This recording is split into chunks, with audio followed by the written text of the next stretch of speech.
गोव्याच्या सहलीवरून मुंबई सेंट्रल येथील घरी परतणाऱ्या एका नवविवाहित जोडप्याच्या आणि त्यांच्या कुटुंबियांच्या प्रवासाचा दुर्दैवी शेवट झाला। मुंबई गोवा महामार्गावर झालेल्या SUV अपघातात नवरी मुलगी, नवरदेवाची आई, त्याचा चुलत भाऊ आणि कुटुंबाचा चालक यांचा मृत्यू झाला। हे कुटुंब मोठं कापड व्यावसायिक होतं। यास्मिन मुहम्मद इरफान कुरेशी, तिची सून फिजा अनस कुरेशी, तिचा पुतण्या मुहम्मद अनस इरफान कुरेशी आणि चालक मुस्तफा अल्फाज काफी अशी मृतांची नावं आहेत। फिजाचा पती अनस इरफान कुरेशी गंभीर जखमी असून त्याच्यावर उपचार सुरू आहेत। बुधवार 15 जुलै रोजी सकाळी 7 वाजण्याच्या सुमारास रत्नागिरीतील लांजा इथं झालेल्या याच भीषण अपघाताचा हा विशेष वृत्तांत।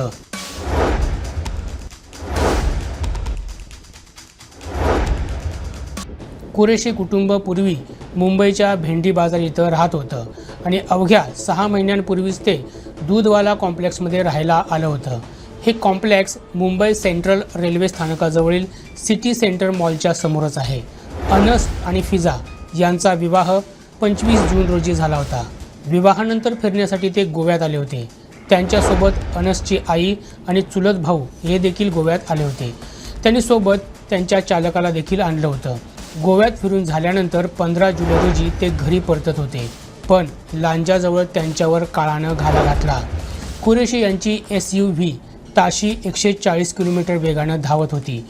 या अतिवेगानं धावताना रत्नागिरीतील लांजा इथं शांतीनगरजवळ महामार्गाच्या डाव्या बाजूच्या लेनमध्ये उभ्या असलेल्या डंपरवर ही कार मागून जोरदार आदळली।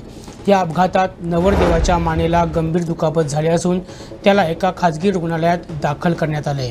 अपघाताची तीव्रता इतकी होती की ट्रकच्या मागील उजव्या बाजूला धडकल्यानंतर SUV महामार्गावरून बाहेर फेकली गेली आणि दोनदा उलटली।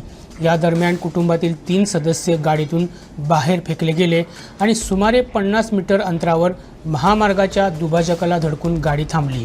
यामध्ये SUVचा चक्काचूर झाला होता, ज्यामुळे चौघांचा मृत्यू झाला। लांजाचे पोलीस निरीक्षक निळकंठ बागले यांनी दिलेल्या माहितीनुसार कारची पाहणी केली असता तिचा स्पीडोमीटर ताशी 140 किमी वेगावर अडकलेला होता। या भागातील महामार्गावर ताशी 70 ते 80 किलोमीटर वेगानं गाडी चालवणंही धोकादायक असतं।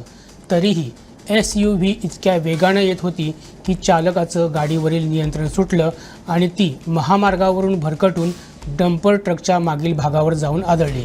हा डंपर आदल्या रात्री बिघाड झाल्यामुळे महामार्गाच्या अगदी डाव्या बाजूला उभा करून ठेवण्यात आला होता। डंपर चालकानं ट्रकच्या मागील आणि बाजूच्या भागावर झाडाच्या फांद्या ठेवल्या होत्या आणि मागून येणाऱ्या वाहनांना सूचना देण्यासाठी पार्किंग डिटेक्टरही चालू ठेवला होता। तरी देखील कार चालकाचं वाहनावरील नियंत्रण सुटलं आणि यामध्ये चौघांचा जीव गेला। गोव्यासह महाराष्ट्रातील अशाच महत्त्वपूर्ण घडामोडी जाणून घेण्यासाठी आमच्या प्रुडंट मराठी YouTube चॅनलला सबस्क्राईब करा।